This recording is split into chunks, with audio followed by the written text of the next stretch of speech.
helping you solve the retirement puzzle. Welcome to The Retirement Solution with John Hicks. Thinking about how we're going to spend our money when we get to our retirement. Of course, we spend our whole life working hard, saving that money, investing it appropriately, thinking that we're going to spend down that money in retirement. But then there was this Employee Benefit Research Institute survey of people who have already quit the 9-to-5. They found that most of the people in the survey, 57% of them, don't want to spend all of their savings. Instead, they want to spend only a small percentage of it. Oh. None of it at all, or even grow their savings. Ooh. Is this a reasonable thought process?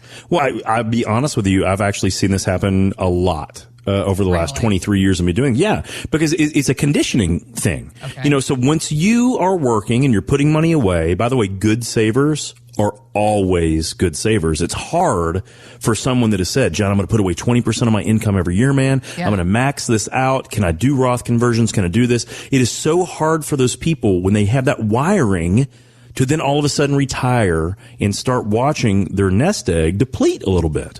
As a matter of fact, it freaks them out. They're like, I don't like this. I'm not conditioned for this. My wiring doesn't do this.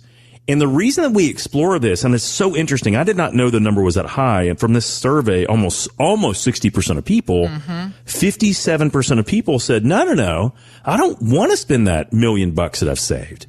You know, I'm going to spend some of it. I want some income, but I might even want to grow that sucker for the next generation. So guys, this is why. This is probably the most perfect example why you want to deal with a skilled fiduciary advisor. Because if you are going to pass income or assets to the next generation, you better not be doing that in an IRA or 401k. Because I guarantee you one thing, the government prays.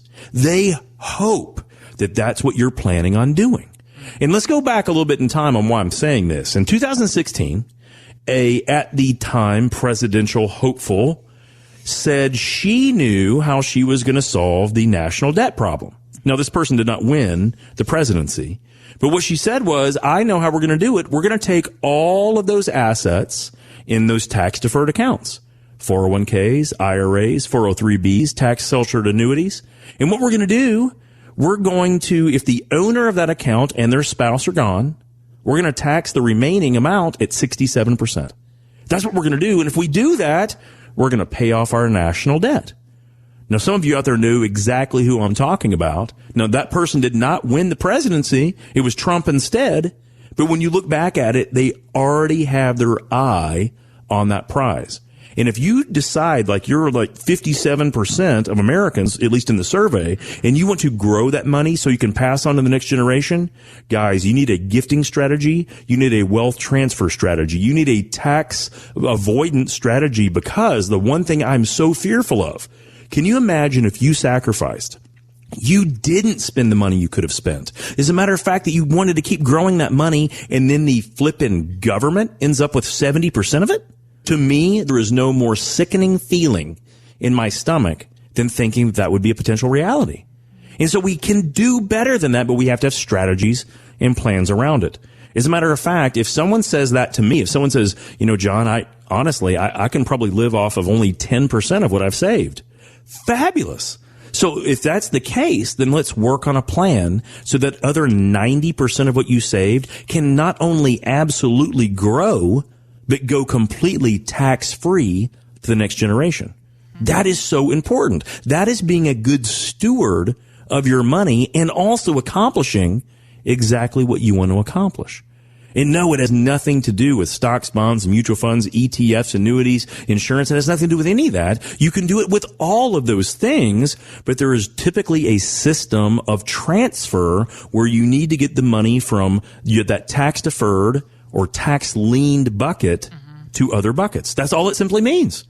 So the idea is this is like you. If you're out there thinking this exact thing in your mind and you don't have a risk avoidance strategy and a tax avoidance strategy and a wealth transfer strategy, you need one. You need one yesterday. Because I'll promise you one thing, the government is not going to knock on your door. Hey, Mr. and Ms. Smith, do you want to know how to save money on the current tax code? Hey, Mr. Miss Smith, are you going to give that money to your grandkids instead of spending it all? Do you want to know exactly how to do that the most efficient as you can? Hey, Mr. Miss Smith, you want to rip us off and do exactly what the tax code allows you? Because that's why there's 78,000 pages. It's all the ways that you can avoid paying us money. They're not going to do it, guys. You're going to have to seek it on your own. I suggest you start today. Okay, so for somebody who's listening to you, realizes they need to seek it on their own. What are the next steps then? Well, let me do it like this, Heather. Let me give an example, because I was a little surprised that almost 60% of people feel this way. Okay. Well, about retirement. Because for a lot of us, we're thinking, man, can I actually hang it up? Can I go next year if I want to and be able to live and have enough money to do it? But to hear that most people are thinking, man, I'm going to probably be fine. I got my Social Security. I'm going to take a small percentage of this. If the market's helpful at all, it'll be okay.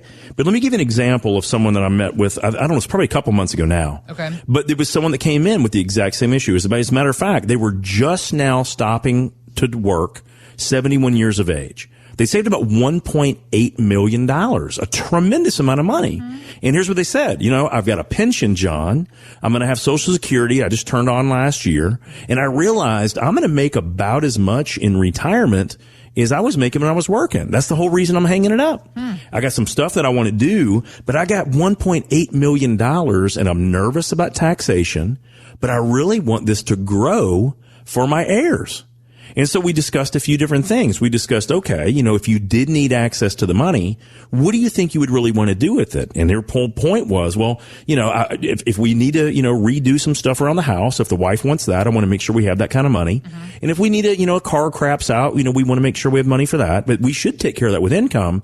But then the only other thing is that if we have healthcare needs, we just want to make sure that we have access to that because we don't have long-term care insurance. Mm-hmm. And so what do? I'm like, well, hey, there's no problem. You can do that, but let's take a look at a couple of other things. Not only is that accomplishable, but we showed a way where this gentleman could use a strategy, he and his wife, where they could take that $1.8 million and they could actually turn that into about $4.9 million really? Tax-free, really? Completely tax-free for their heirs, even if they lasted to be 100 years of age. They're 71. He was 71. I think she was a few years younger. Uh-huh. But we're talking over the next 29 years. Wow. They would still not only be able to have access to the money the entire time, but at a minimum, they were going to give away almost $5 million of today money. Because if there's inflation, it's going to inflate with it. $4.9 million tax-free to their heirs. And he just thought about that for a second and goes, why wouldn't I do that? Right. And there's one answer. Well, in case that you want to use more money, then there wouldn't be the 4.9. There may be 3.9 million or 4.2 million, but that's your choice. It's not locking the money away from you. It's simply transferring the wealth most efficiently so that in the event you don't use it, your heirs will never pay taxes again. Jeez. So guys, let me relate to this. As I've been saying for months and months and years on top of that, guys, the government's broke. Imagine if the government has to double tax rates. If you're already in a zero tax account, what is 2 times 0?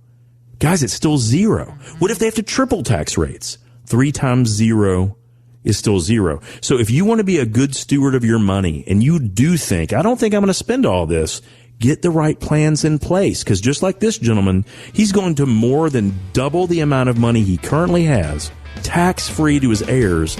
Talk about giving a good gift for the rest of your lineage.